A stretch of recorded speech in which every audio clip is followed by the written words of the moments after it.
Olá! O Congresso já começou a discutir a proposta de reforma da Previdência. O projeto do governo cria idade mínima de 65 anos para aposentadoria, limita o acesso aos benefícios sociais e permite que eles sejam menores que o salário mínimo, entre outras alterações. O governo acredita que poderá economizar cerca de 740 bilhões de reais em 10 anos. Oficialmente, a Previdência terá, em 2016, um déficit de cerca de 150 bilhões. Mas os opositores da medida afirmam que o sistema é superavitário. De 2007 a 2015, os resultados teriam variado entre 75 a 20 bilhões positivos. O Expressão Nacional vai discutir a reforma da Previdência com o deputado Bom Gás, do PT do Rio Grande do Sul, o consultor da Câmara dos Deputados e ex-secretário de Políticas da Previdência, Leonardo Rolim, o deputado Roberto de Lucena, do PV de São Paulo, presidente da Comissão de Defesa dos Direitos da Pessoa Idosa, e o vice-presidente da Associação Nacional dos Auditores Fiscais da Receita Federal do Brasil, Floriano Martins de Sá. Infelizmente, nós estamos gravando esse programa e não vamos poder contar com a sua colaboração, mas nós vamos usar contribuições que foram enviadas espontaneamente para o nosso WhatsApp para o debate. E eu queria começar o debate com uma dessas perguntas que chegaram. A pessoa não se identifica, né? A gente tem só o número do telefone, mas ele pergunta o seguinte: falam que a Previdência está quebrada. Qual é a verdadeira situação? Eu vou começar perguntando para a Anfip, para os fiscais. Está quebrado ou não está? Assim, é engraçado, né? Porque se tivesse quebrada, e esse discurso ele vem desde praticamente que a Constituição foi promulgada, nós estaríamos pagando os benefícios em dia, né? Então a Previdência paga regularmente os benefícios a todos os seus beneficiários. A questão básica é um conceito que é adotado para quem quer justificar a ideia de que a Previdência é deficitária. A Anfip utiliza já praticamente há mais de 20 anos o conceito que é o da Constituição. Lá é muito claro, nós temos um sistema de seguridade social com um orçamento à parte, e esses números de superávit eles são retirados desse orçamento da Seguridade Social numa conta muito simples. Todas as contribuições à Seguridade Social e cotejamos com as despesas de saúde, de previdência e de assistência social. A previdência aqui, deixando bem claro, nós estamos falando do regime geral, que é o nosso INSS. Então nós fazemos essa conta desde os anos 90, essa conta, o ano passado, ela foi um pouco bem menor, né? Nós chegamos a 11,1 bilhões de reais de superávit, mas ao longo desses anos todos o resultado tem sido mais positivo. Deputado Roberto Lucena, o senhor acredita que a Previdência é deficitária? Olha, nós temos que distinguir entre duas coisas que falamos sobre a Previdência nesse momento. Uma é sobre o déficit. Eu não entendo o déficit da Previdência na atualidade. Isso vai muito da perspectiva. Agora, se nós temos um déficit dependendo da perspectiva, o rombo da Previdência é um fato. E o rombo da Previdência é um fato para este momento, que não é por ele que nós precisamos efetivamente promover a reforma previdenciária. Nós temos ferramentas, expedientes para resolvermos este rombo. Agora, precisamos da reforma, porque se hoje o déficit existe ou não, ele é muito relativo em função da perspectiva, é efetivo que no futuro nós estamos caminhando para um déficit da Previdência, em função da nova geografia, da nova composição demográfica do país, em função de que o país envelhece numa velocidade muito grande. Por isso, nós precisamos criar os mecanismos para suprir a Previdência no futuro. No presente é muito relativo, depende da perspectiva. Agora o rombo é efetivo. Leonardo Rolim. Bom, em primeiro lugar, a Anfip faz uma contabilidade criativa para chegar à conclusão de que a seguridade é superavitária. Primeiro, ela considera receitas que não existem.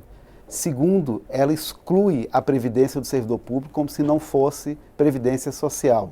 Na verdade, é uma forma de esconder o déficit gigantesco da previdência do servidor público. Então, o dado real da Seguridade Social, que não é a mesma coisa de Previdência Social, é de um déficit. no ano passado, mesmo ignorando a desvinculação de receitas da União, de mais de 100 bilhões de reais. Mas, para não entrar nessa discussão de conceito, que é o que a Anfip quer, com essa mistura de conceitos que confunde a cabeça das pessoas, o importante é olhar a realidade que nós temos hoje e o que teremos no futuro. O país está envelhecendo rapidamente. Hoje, nós temos em torno de 141 milhões de pessoas em idade ativa, ou seja, pessoas entre 16 e 64 anos. E temos 16 milhões de pessoas com 65 ou mais. Daqui a 34 anos, vamos dizer assim, quando quem acabou de entrar no mercado de trabalho vai estar se aposentando em 2050, o número de pessoas em idade ativa vai ser praticamente o mesmo, 143 milhões. E a quantidade de pessoas com 65 anos ou mais, ou seja, em idade de se aposentar, vai ser o triplo, 51 milhões de pessoas. É óbvio que essa conta não fecha. Usando o argumento da Anfip, né, fazendo de conta que a gente arrecada mais do que o que arrecada, fazendo de conta que não existe previdência de servidor público, e eu vou além. Vamos acabar-se o SUS, por absurdo, um dos programas mais importantes. Acabar-se o seguro-desemprego, acabar-se Bolsa Família, acabar-se LOAS, benefício para o idoso e pessoa com deficiência pobre. Acabar-se tudo. E Seguridade fosse sinônimo de regime geral de previdência social. Em 2040, o orçamento da Seguridade inteiro não daria só para o regime geral de previdência social. Ou seja, se a gente quer que essa juventude que está entrando agora no mercado de trabalho tenha uma previdência, a gente tem que fazer uma reforma séria. Deputado Bongás. Eu vou primeiro saudar, portanto, a gente poder fazer o debate, os colegas do debate aqui, todos que estão acompanhando o programa, dizer que tem vários erros da forma como o governo encaminha.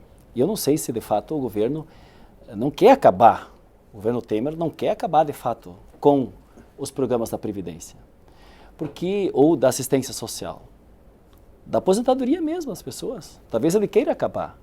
Porque até agora, com quem ele reuniu para organizar esse plano? Com os banqueiros. Essa foi a agenda, inclusive, divulgada do coordenador desse programa por parte do governo Temer. E com a previdência privada. Então, quem defende o SUS, e aí a Anfip, eu acho que está correta, constitucionalmente amparada, ela diz que Seguridade é a previdência, a assistência e a saúde. É para lá que tem que entrar o dinheiro. Então, o que nós queremos? Nós queremos garantir esse sistema. O que o governo está fazendo? O governo, ao dificultar a aposentadoria, porque esta PEC, a 287, é para as pessoas não se aposentarem mais. É isso. 65 anos, a pessoa não vai mais se aposentar. Antes, muita gente vai estar falecida. Eu discordo.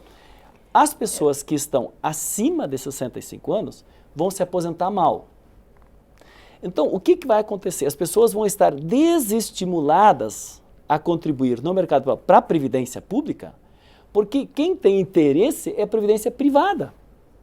Então, são os planos privados de saúde. Bom, quem pode, do povo, pagar plano privado de saúde? É quem tem dinheiro. Então, o plano, se você for, então, atrás do recurso, e se precisamos fazer um debate sobre a reforma da Previdência, podemos começar por aqui. Primeiro, por que, de fato, por ano, esses são dados da Anfip, 120 bilhões por ano da DRU, que é desvincular as receitas para esta área, não vem para lá. Segundo, os governos fazem desonerações. Então, você tira dinheiro do PIS, que eu fiz todas as áreas que são para a Previdência, que é uma política do Estado brasileiro, mas o Tesouro não repõe para a Previdência esse recurso. Então, nós temos um outro tema, que é o recurso que vai dos nossos produtos agrícolas de exportação, que não tem recolhimento. Então, o que precisa? Precisa primeiro fazer com que esse recurso vá para esta área. Segundo, nós não podemos, e aí até esse projeto é inconstitucional. Por que ele é inconstitucional? Só para encerrar esse ponto. O artigo 60 da Constituição, parágrafo 4º, diz que a alteração na Constituição tem alguns critérios, o que você pode alterar. E uma coisa que não se pode alterar são os direitos individuais e os direitos das pessoas. Então, essa é uma outra alteração, inclusive tem os juristas que estão debatendo para que seja anulada constitucionalmente. Eu não sei como é que a Comissão de Constituição e Justiça deu parecer favorável, porque tirar direito da nossa magna Constituição de 88 também é inaceitável. Bom, o deputado Bongás começou a discutir a proposta da que foi enviada pelo Congresso, e eu gostaria de saber a sua opinião, deputado Roberto Lucena. Veja, primeiro, a reforma previdenciária, ela é imprescindível e inadiável. Isso nada tem a ver com cor partidária, isso tem a ver com responsabilidade. Por quê? Independentemente da interpretação e da perspectiva se hoje nós temos ou não temos déficit na Previdência, a conta não fecha numa Previdência Social a longo prazo. Hoje, nós somos 27 milhões de brasileiros com mais de 60 anos. Daqui a 9 anos, serão 35 milhões de brasileiros. E o país envelhece rapidamente. Nós estamos num processo de envelhecimento rápido.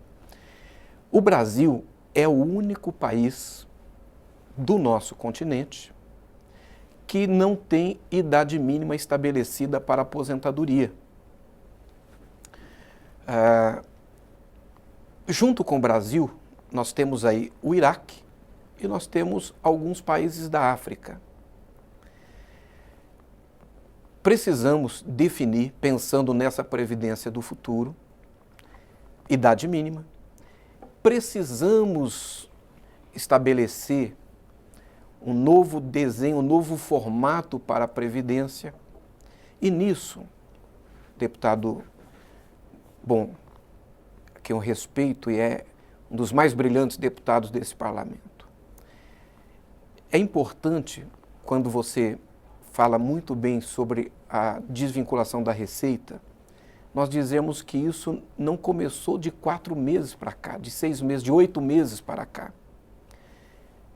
É um procedimento que nós temos adotado e o Congresso tem votado ao longo dos anos.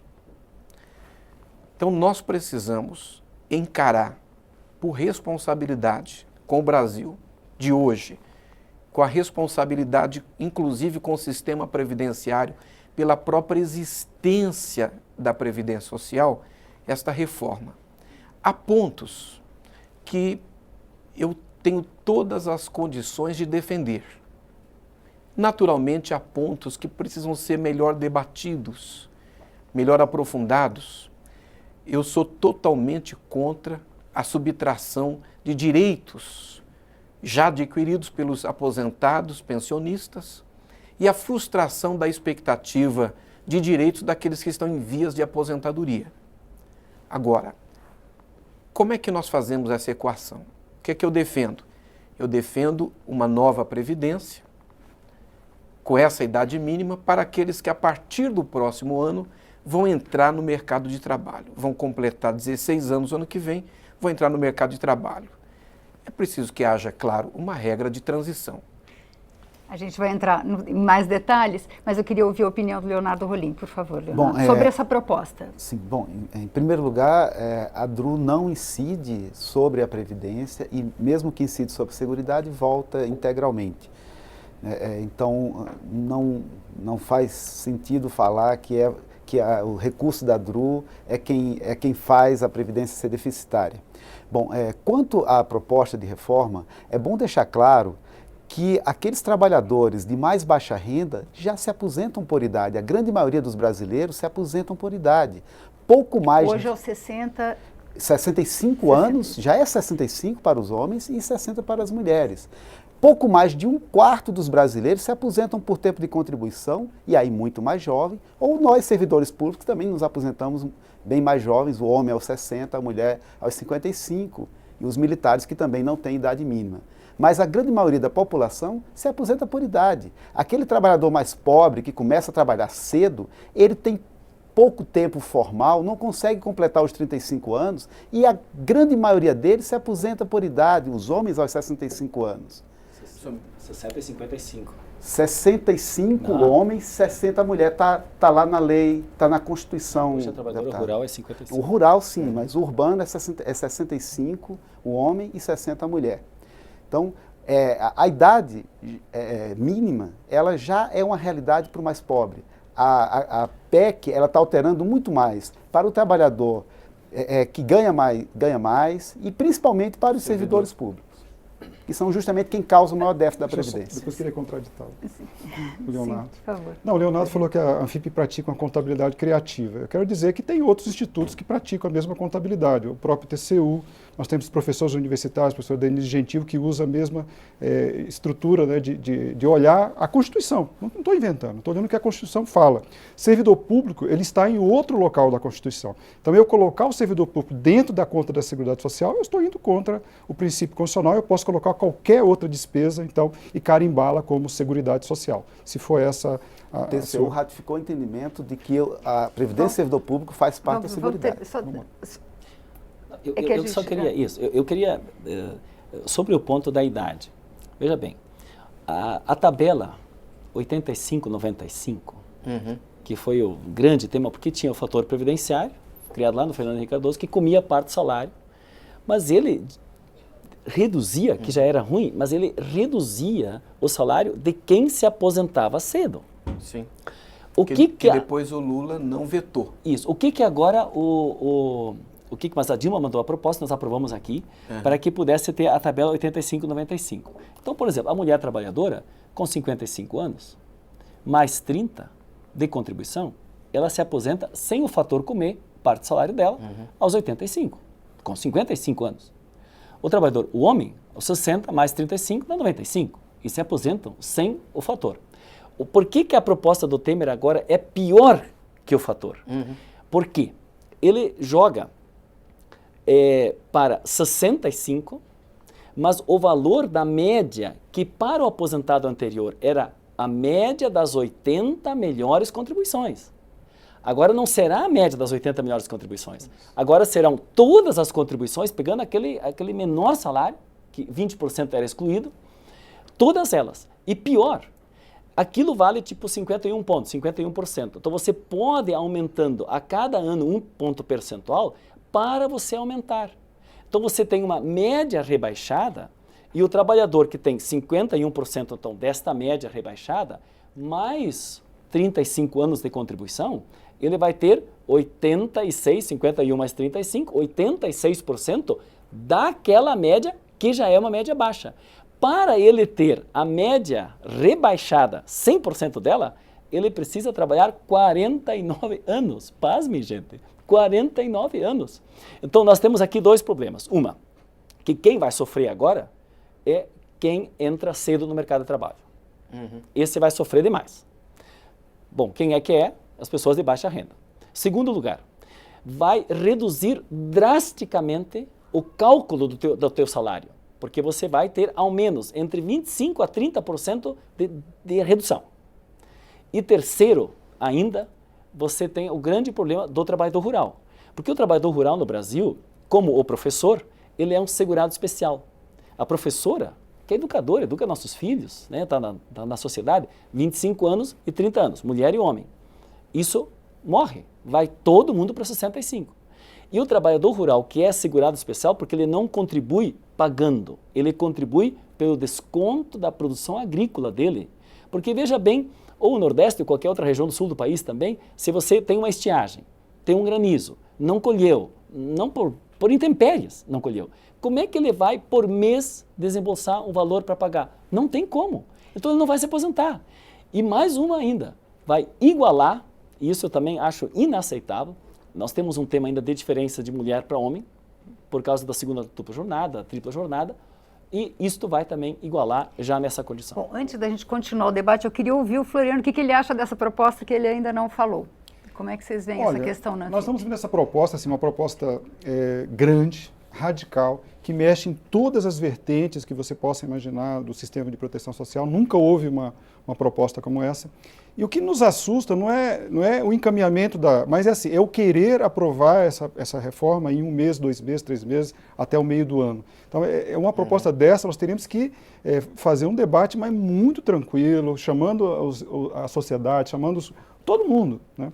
E, assim, então, só para citar um exemplo, né, como a história se repete, vamos lembrar da PEC 33, 1995, no auge do governo neoliberal de Fernando Henrique, quando a privatização, que encaminhou uma proposta também bastante, vamos dizer assim, que a Previdência estava quebrada também, em 1995, estava falida, precisava ser reformada, ele encaminhou uma proposta radical. Ela tramitou aqui praticamente até 98. Então, nós tivemos praticamente 4 anos de tramitação, 4 anos de tramitação da PEC 33. E quando nós olhamos o que saiu do governo Fernando Henrique e a emenda constitucional número 20, é muito diferente. Muito diferente. Então, o que nós estamos preocupados é justamente isso. O governo pode encaminhar o que ele quiser, o que ele imaginar. Agora, eu acho que os parlamentares aqui são eles, afinal de contas, que terão, né, o poder, né, que vão votar. Eu acho que eles deveriam ouvir, debater isso com calma. A gente quer, assim, eu acho que, deputado, eu concordo com o senhor, nós temos que realmente pensar a Previdência para que ela seja sustentável. Ninguém aqui é maluco o suficiente de achar que de qualquer jeito tem que dar. Não é assim que a coisa funciona. E isso, Leonardo, é uma coisa que nós sempre nos batemos na Previdência, a questão dos números. Lá em 95, o secretário de plantão, ele dizia que a Previdência ia quebrar em 2000, em 2001, em 2010, e não quebrou. Então, essa questão dos números, ou seja, do cálculo atuarial, é algo que a gente não faz. Nunca foi feito na Previdência Social um cálculo atuarial do regime geral. Dos servidores públicos, né, até há alguma coisa, até pela questão orçamentária tem que se fazer, mas é muito, muito pequeno ainda. Então a gente vai para uma discussão dessa sem saber exatamente a conta. Realmente vai acontecer isso mesmo? Ou nós estamos fazendo aqui algumas variáveis e colocando para frente? Então a discussão é muito séria, é a discussão da vida de todos nós, e o que na realidade nós estamos discutindo hoje, assim, na primeira olhada que a gente dá para essa PEC, é o seguinte: nós estamos trocando o direito de previdência, ou seja, de ser aposentado, pelo direito de contribuir, apenas e tão somente isso. A única coisa que está garantida, ao nosso vir assim olhando, é o direito que nós vamos ter que pagar. Agora, o receber, a média aos 65 anos, não é 65. Aumentou um ano a expectativa de vida, e a cada 4 anos é mais ou menos isso, né, Leonardo? Mas aumenta, né? Um ano, né? Mas assim, a grosso modo. Então a gente é 65, daqui a pouco é 66, daqui a pouco é 67. Então, realmente uma situação que deve ser muito debatida nessa casa, e a Anfip se coloca à disposição do parlamento. Como é que essa questão, como é que o senhor vê essa questão do que o aposentado vai receber? Né, aí eu não sei se já não houve possibilidade ainda da comissão discutir isso, a Comissão de Defesa dos Direitos do Idoso. Mas o senhor acredita que existe uma redução tão grande no que... Eu gostaria antes de fazer aqui uma ponderação. Já desde o governo Fernando Henrique, se identificou que nós teríamos problemas com a Previdência a longo prazo. As nuvens no horizonte indicavam que tínhamos uma tempestade à vista. Fernando Henrique, ele tentou discutir a Previdência, mexeu alguma coisa, fez um puxadinho. Em seguida, o presidente Lula retomou essa discussão, começou a desenhar uma discussão com a sociedade que foi concluída pela presidente Dilma. Quando nós voltamos a discutir a questão do fator previdenciário e definimos a fórmula como ela está. O presidente Temer, e aí nós precisamos admitir isso, o presidente Temer, no momento que nós temos um quadro instável, político e econômico, ele e o seu governo têm sido muito corajoso de tocar nesse assunto, de abrir essa agenda e de enviar para o Congresso uma proposta como essa. Eu entendo que o governo falhou na discussão com a sociedade. Foi muito superficial essa discussão. E ela chega ao Congresso Nacional, cabendo agora ao Congresso cumprir esse papel de exaurir esse assunto, de abrir essa agenda, de aprofundar essa discussão. Seguramente o que chega aqui, o que entrou, não vai, Floriano, ser aquilo que vai sair daqui. Eu não tenho a menor ilusão, e eu entendo que o governo também não tenha, de que isso acontecerá nesse cronograma que ele estabeleceu, até porque o governo tem a sua agenda e o seu cronograma, e o Congresso tem um outro completamente, absolutamente independente. Nós estamos discutindo, Vânia, na Comissão de Direito da Pessoa Idosa, essa semana.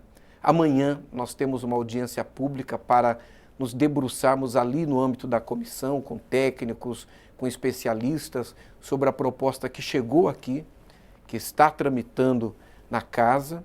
Temos uma série de preocupações e defendemos o quê? Justamente porque compreendemos que precisamos pensar a Previdência a longo prazo. Defendemos uma nova Previdência para aqueles que haverão de entrar no sistema. Leonardo, você concorda que tem uma perda de poder aquisitivo tão grande na aposentadoria, como mostrou o deputado Bongás? Vamos lá. Em primeiro lugar, quem se aposenta por tempo de contribuição hoje tem uma perda média de 30%. Quem se aposenta por idade, justamente os mais pobres, tem uma perda média de 8%.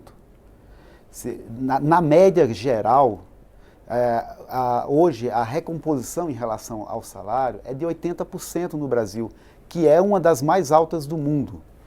Praticamente nenhum país repõe mais do que isso. Na Europa, por exemplo, a Áustria é o maior, que é em torno de 81%. Na América Latina, a maioria é abaixo disso. De tudo que a pessoa ganhou ao longo da vida ou do último salário? Do último salário. Tá? E é isso? E o daqui é 86% do último salário? Quando se faz a taxa em relação ao último salário ou os últimos 36 salários, para fazer uma comparação. Normalmente, aí a regra varia de país para país. Tem países que consideram toda a vida laboral para calcular o benefício, tem outros que consideram 5 anos, 10 anos, 20 anos. Mas a reposição, comparando com o último salário, na maioria dos países, fica muito abaixo de 70%.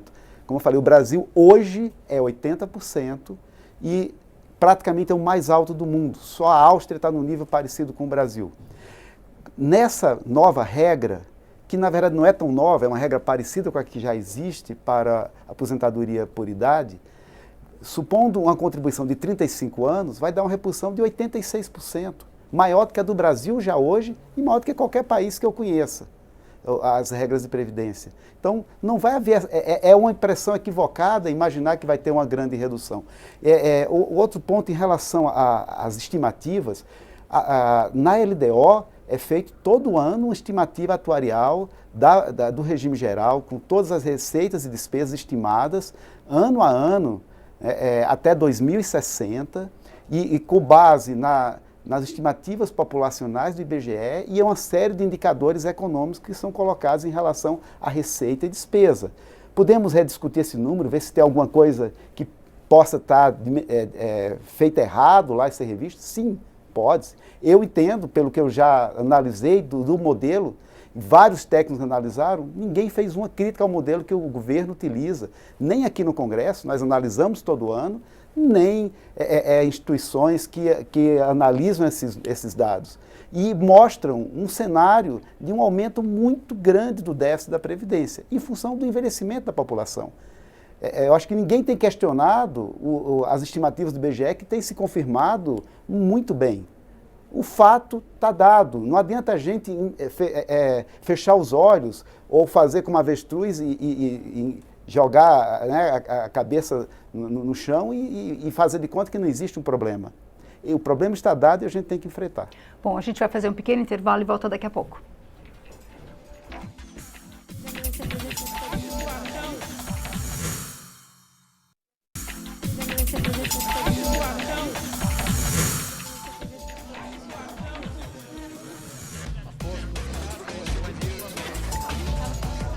O Expressão Nacional está de volta. Hoje nós estamos discutindo a reforma da Previdência com o deputado Bongás, do PT do Rio Grande do Sul, o consultor da Câmara dos Deputados e ex-secretário de Políticas da Previdência, Leonardo Rolim, o deputado Roberto de Lucena, do PV de São Paulo, presidente da Comissão de Defesa dos Direitos da Pessoa Idosa, e o vice-presidente da Associação Nacional dos Auditores Fiscais da Receita Federal do Brasil, Floriano Martins de Sá. O deputado Bongás se referiu no primeiro bloco, a questão da desoneração. o último levantamento que eu vi, cerca de 50% do PIB dos setores econômicos tinham isenções com relação à Previdência. E na discussão que surgiu já no governo Dilma Rousseff, todos os especialistas falaram, se não mexer, a primeira coisa que tem que ser mexida é o regime de desonerações. Quer dizer, a gente não está falando disso, a gente está falando só dos direitos do trabalhador. Eu gostaria de novo de começar com os fiscais da Receita. Qual o peso que tem essas desonerações nessa falta de recursos da Previdência que o governo fala que é tão grande? É o outro lado da mesma moeda, né? A receita e a despesa. Efetivamente, isso acontece, essas desonerações são concedidas com os recursos da Seguridade Social e retornam, nosso consultor sabe disso, retornam, mas alguma coisa não retorna. A desoneração que nós chamou mais atenção nesses últimos anos foi a desoneração sobre a folha de pagamento das empresas. Nós tivemos desonerações que foram concedidas, né? E essas desonerações oneraram muito a Previdência Social. Então, essa conta, né, ela pesou bastante. Então, é isso que a gente verifica nessa discussão da reforma da Previdência Social. Essa conta, né, ela não pode ser paga apenas pelo trabalhador e pelo aposentado. Uma discussão realmente do financiamento, ela também seria interessante que acontecesse, e a Anfip vai fazer isso nós vamos apresentar emendas, visando que a Previdência seja inclusiva.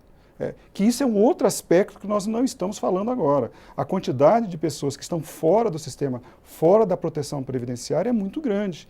E não se vê uma política pública específica para que essas pessoas possam entrar no mercado de trabalho, possam contribuir, possam se aposentar, mesmo com a regra diferente, ou a regra mudada, né? Então, essa discussão a gente sente falta, né, de olhar também a questão da receita. Mas tem tem um outro elemento que acho que é muito falho nessa proposta, é que ela não é para todos. Essa proposta não é para todos. Veja bem, o governo, então, tem problema, tem crise, quer recuperar o déficit. Não ataca o lugar onde devia vir o dinheiro. Isso é um problema. Como eu já disse antes, reuniu com o setor privado para estimular a previdência privada. Mas tem um terceiro momento. Onde é que estão os altos salários nesse ponto? Não tem ataque aos altos salários. Os militares continuam intocáveis. Aí houve a pressão, inclusive, dos bombeiros, dos brigadianos, que teriam sim também nos seus direitos, que se mexeram, o governo logo retirou. Então, na verdade, qual é a lógica, então, do governo? Esse é um tema importante, porque é verdade que as pessoas envelhecem, mas umas envelhecem melhor e outras envelhecem com mais dificuldade. Então, quando você pega, e é aí que eu quero voltar a insistir, o plano do Temer prejudica fundamentalmente quem entra cedo no mercado de trabalho. Se alguém entra com 40 anos no mercado de trabalho, vai ter 25 anos, 65, ele vai se aposentar. Quem pode entrar com 25, com 30, com 40 anos no mercado de trabalho? Agora, quem precisa trabalhar, começa aos 16, aos 18, aos 20. Este vai ter, e aí quando se diz que o cálculo ele é 86%, é verdade, é 86%, mas não da média atual. Porque a média atual, isso se ele trabalhou 35 anos, a média atual são as 80 melhores contribuições. O Temer tira isso, ele faz a média total. Então a queda vai ser sobre 86, sobre uma média que é a média geral, não excluindo os 20%. E tem um outro tema que para mim é gravíssimo, que é um aspecto que ainda não foi tocado aqui. Nós já falamos que vai ter a diminuição do benefício, fixa e aumenta a idade, dificulta para o trabalhador rural porque ele deixa de ser segurado, a professora e o professor que eram 25, 30 anos também vai desaparecer. As pensões, aqui é um tema fundamental. Hoje, no caso de um cônjuge viúva, o que acontece? Ele recebe a pensão, mesmo que ele seja do salário mínimo, ele vai receber a pensão. Bom, vai acabar essa pensão, mas os grandes salários não vai acabar. Então o Temer tocou uma medida para o povo mais pobre e o Zico vai deixar. Na verdade, bom... Eu só queria concluir mais um elemento que eu acho que é importante para debater aqui, que é o elemento que a gente não falou ainda neste programa, que é fundamental. É o vínculo na seguridade, e acho que a Anfip trabalha isso muito bem, que é o tema da LOAS. Hoje, a seguridade das pessoas trabalha também quando tem um deficiente ou quando tem um pobre na família confirmadamente pobre, a lei da assistência social os ampara. Isso está na Constituição brasileira. Então, aos 65 anos, ele passa a receber esse salário na família se ele prestar dentro das condições de se habilitar. Passa para 70 anos. 70 anos. 5 anos mais tarde, o recurso da LUAS. E ainda este benefício desvincula do salário mínimo. Então, nós teremos para a assistência social um valor desvinculado do salário mínimo e julgando de 65 para 70 anos. Eu quero dizer, eu acho que nós deveríamos trabalhar o seguinte, governo Temer, retira essa proposta. Porque se ele não discutiu, se ele só ouviu o banqueiro, previdência privada, e aí um setor se mobilizou, ele já retirou, com os outros ele nem debateu, então que retire essa proposta e apresente ela num outro patamar, debatido com seriedade, vendo a receita fundamentalmente de onde ela vem, antes de começar a tirar direito. Veja, primeiro, em relação à pensão, não é verdade que a pensão está sendo extinta. O que está na proposta, que nós vamos ainda discutir, é que a pessoa que é aposentada, ela não receberá pensão integral, ela receberá 50% da pensão. Agora, veja bem, não entendo que o governo tenha que retirar. Nós vamos fazer agora o exercício que é nosso, que é de discutir com a sociedade, de ouvir os especialistas, os técnicos. Como é que você vê essa questão da desoneração, deputado, quando falando Essa entre as agenda propostas? é uma agenda urgente, imediata. Porque, como eu disse inicialmente, nós temos que distinguir esse déficit que é relativo do rombo da Previdência. E o rombo é imediato, ele é um fato. Em grande parte, o rombo da Previdência, em parte, ele se deve a essa agenda de desonerações. E houve um momento que essa agenda de desonerações foi uma agenda muito voraz. E nós desoneramos muitos setores, inclusive sem contrapartida. Não foi uma agenda responsável. Queria-se gerar emprego, postos de trabalho, mas nós, na verdade, não vinculamos a contrapartida. Eu entendo que nós precisamos urgentemente rever essa agenda de desonerações. Segundo, eu entendo que o INSS tem inúmeros patrimônios ociosos no país. Precisa colocar esse patrimônio ocioso à venda. A dívida com a Previdência é uma dívida bilionária e os maiores devedores são exatamente os maiores grupos, os grupos econômicos desse país. O governo tem que cobrar esses devedores e aí é um problema, porque o governo fala grosso com o pequeno devedor e fala fino com o grande devedor. E aí eu não me refiro ao governo atual, eu me refiro a uma prática de governo das últimas décadas. E é por isso que essa dívida chegou a esse montante, mais de 500 bilhões de reais. Agora, o governo venda essa dívida, terceirize essa dívida, venda os imóveis ociosos do INSS, reveja essa agenda de desonerações. Isso é o tratamento que se dá para o rombo da Previdência, que é uma agenda imediata. Agora, para tratar o déficit e tratar a Previdência a longo prazo, aí não há como nós adiarmos a agenda da reforma previdenciária. Leonardo, como é que você vê essa questão do financiamento, das desonerações? Tem um monte de setores, né? Bom, em primeiro lugar, em relação à desoneração da folha, sem dúvida foi um erro do governo Dilma, e eu digo com tranquilidade que eu estava lá, fui contra. Inclusive, a gente fez questão de colocar que não iria ser afetada a Seguridade Social, muito menos a Previdência Social. Ia haver uma compensação, mas não deixa de haver uma perda no orçamento fiscal como um todo. Mas não, no déficit da Previdência não está contabilizada a desoneração da folha, porque ela é compensada com recursos do orçamento fiscal. Bom, em primeiro lugar. Segundo, quanto à questão da dívida previdenciária, sem dúvida, a ineficiência de arrecadação é brutal. Hoje se recupera pouco mais de 1% da dívida ativa da União. E é fato que grande parte desses 500 bilhões não é recuperável, são de empresas que já faliram, que não têm de onde tirar recursos para pagar. Mas se a gente recuperasse 20% disso, que eu acho que é viável recuperar, a gente estaria falando de bastante dinheiro. Não daria nem um ano do déficit, mas é muito dinheiro. Daria para fazer muita coisa. Mas isso não vai resolver o problema da Previdência. Mas é algo que tem que ser feito, tem que atacar a sonegação, cobrar dos maus devedores, antes de se pensar em aumentar a carga tributária, tem que fazer justiça tributária. Isso não tem a menor dúvida, mas isso não vai resolver o problema da Previdência. Como é que é essa dificuldade de cobrar quem não paga, de combater a sonegação? Porque cabe aí ao Floriano e seus colegas. Pois é, eu sou auditor fiscal da Receita Federal do Brasil, mas a minha origem é previdenciária. Em 2007, nós tivemos aí a unificação da fiscalização previdenciária com a fiscalização da Receita Federal. E assim, a gente gostaria de citar um dado. Em 2007, nós tínhamos 4.000 auditores fiscais para fiscalizar o regime geral, o regime próprio e a previdência complementar.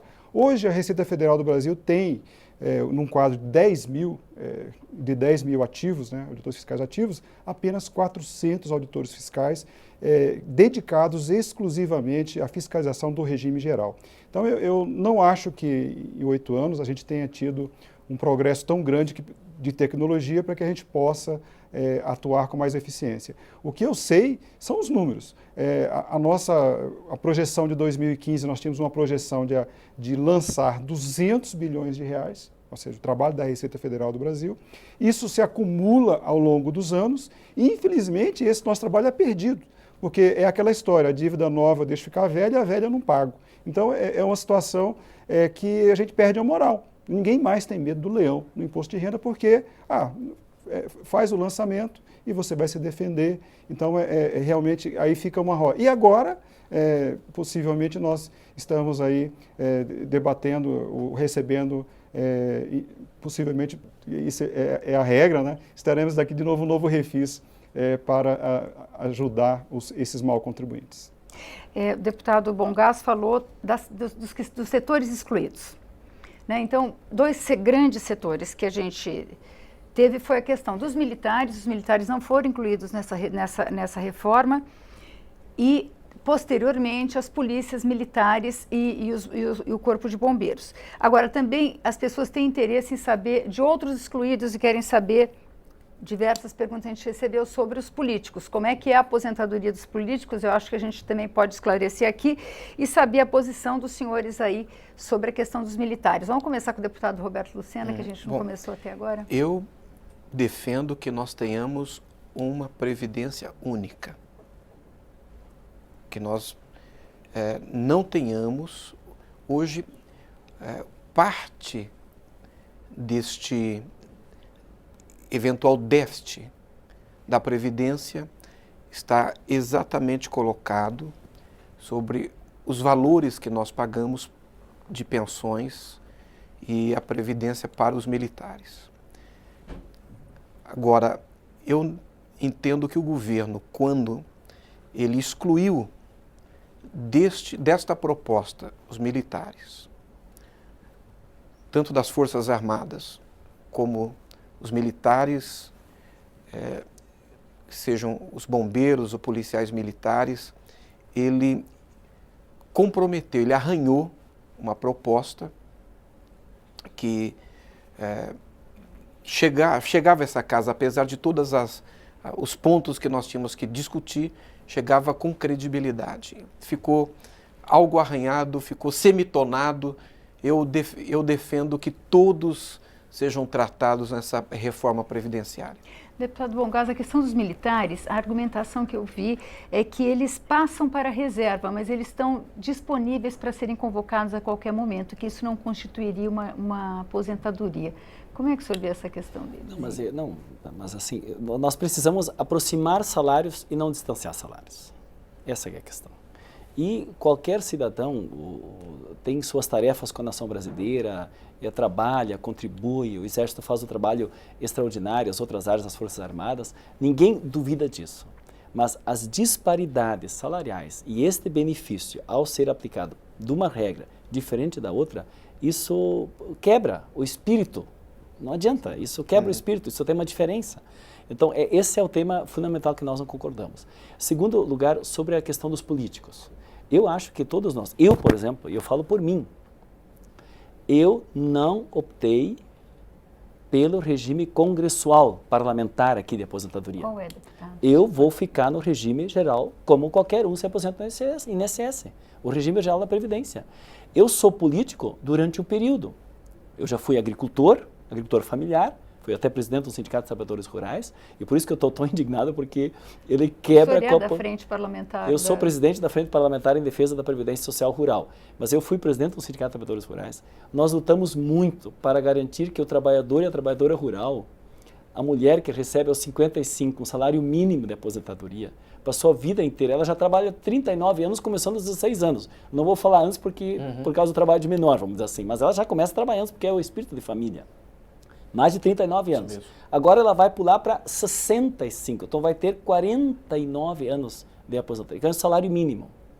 O homem, a mesma questão. Agora, vai fazer com que estes que pagam pela produção, desconto 2,3% da sua produção quando eles vendem, isso vai desaparecer. Ele vai ter que pagar em dinheiro. Então, isso que eu já falei antes, se ele não tem uma colheita, não tem como pagar. Então, o que eu fiz? Eu sempre defendi uma previdência que tenha cálculos atuariais, que tenha futuro, que faça uma arrecadação, essa estabilidade todos nós defendemos. Depois eu fui também professor. E depois eu vim a ser parlamentar. O tempo que eu vou ser parlamentar, eu não acho certo que neste tempo eu venha a ter uma aposentadoria diferenciada do cidadão. Do cidadão comum, ou do professor, ou de qualquer outro trabalhador. Então, eu não optei pela aposentadoria do parlamentar. Eu vou me aposentar. Agora não sei se eu vou conseguir me aposentar ainda, porque o tempo está dificultando a vida. Mas se eu conseguir aposentar, vai ser no INSS, no Regime Geral da Previdência. Então, eu sou contra ter privilégios, ter diferenças. E essa é uma diferença que eu não concordo e, por isso, eu mantenho meu regime como qualquer cidadão. Leonardo, como é que você vê essa questão da exclusão de alguns setores? A exclusão foi exclusivamente dos militares, né, das Forças Armadas, Polícia Militar e Corpo de Bombeiros. É injustificável. A regra de ouro da proposta de reforma é uma previdência igual para todos. Isso é a grande força da proposta. Ao excluir um grupo, então ela perde força. Se excluiu os militares, por que não excluir os professores? Por que não excluir as mulheres? Por que não excluir o rural? E aí, ao excluir todo mundo, acaba-se a reforma. Então, perdeu-se a grande força. Para mim, o que tem de mais bonito nessa proposta é regra igual para todos. O Brasil sempre foi um país de privilégios. Essa proposta acaba os privilégios. Isso mesmo. Porém, ao excluir os militares, mantém os privilégios justamente da previdência mais cara. O déficit per capita anual das Forças Armadas é de R$109 mil. Então, eu divido o déficit total pela quantidade... 109 mil reais per capita. Então, eu divido o total do déficit pela quantidade de reformados, reservistas e pensionistas e chega um total, R$109 mil. A segunda mais cara é dos servidores civis da União, que é de 58 mil, pouco mais da metade. Nos estados, juntando civis e militares, juntando tudo, dá 31 mil. No regime geral, se pegarmos o ano passado que o déficit foi menor, dá 3.600. Pegar esse ano que o déficit é maior, R$5.500. Então, você pega a de 5.500 e deixa de fora a de 109 mil, é injustificável. Floriano, por favor. Realmente, eu queria voltar aqui à questão dos trabalhadores rurais, né?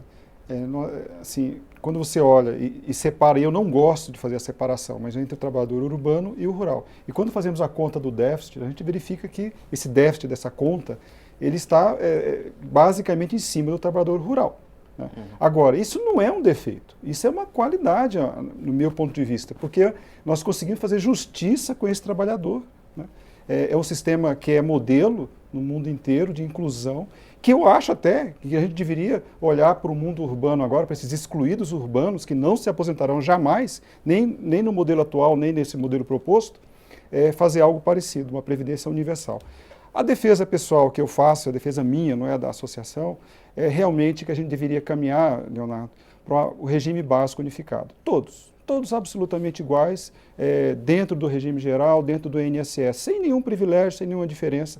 Todo brasileiro passaria, eu acho que, a olhar melhor o INSS dessa forma, se todos eles estivessem, o juiz, o procurador, o militar, o servidor público qualificado, etc, etc. Eu acho que seria assim, a reforma final da Previdência Social. Eu não sei se nós teremos espaço para debater essa solução, ela é particular, é minha, é um entendimento meu, mas eu acho que seria realmente a coisa mais justa a ser feita. Aí, acima, estabeleceremos um teto. Temos que lembrar que o teto hoje do regime geral, ele está hoje um pouco menos de 6 salários mínimos, então diminuiu muito a previdência social de tamanho do regime geral e agora do servidor público também. Nós precisaríamos também olhar esse teto para verificar se 6 salários mínimos é o ideal.